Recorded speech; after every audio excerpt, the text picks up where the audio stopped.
Welcome to 2-Minute Anxiety Management. I'm Dr. Amelia Aldeo. I'm a licensed clinical psychologist and I specialize in treating anxiety. Today, I wanted to talk about tips for managing uncertainty and anxiety. So when we are uncertain, when we don't know what's going to happen, it is very natural that we feel anxious. So one way of managing anxiety is by trying to lower the uncertainty in our lives. So one way of doing it is by building habits, by building routines. And these don't have to be super complex. This can be quite simple.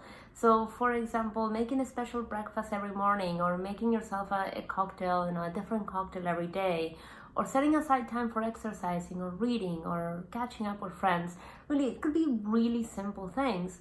The key is to set up a routine, to set up a schedule. So doing these activities once a day, twice a day, once every couple days. The frequency doesn't really matter, but what matters is to stick to them in a routine.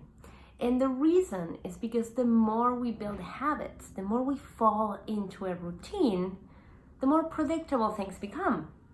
And the more predictability we have, the less uncertainty we have, and therefore the lower our anxiety.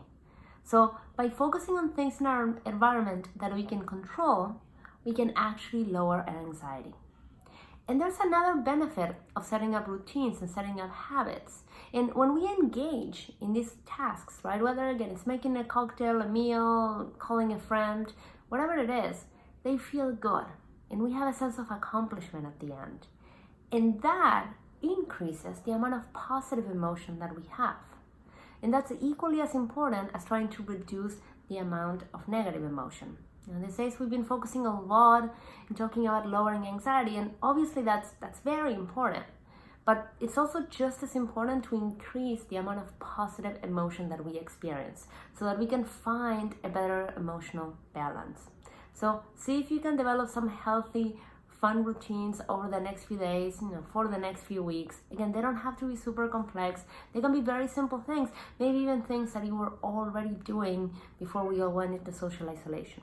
I hope this is helpful, and as always, if you suspect that you or people in your life are struggling with a mental health problem, please reach out to a mental health professional. Stay safe, stay well, and stay tuned.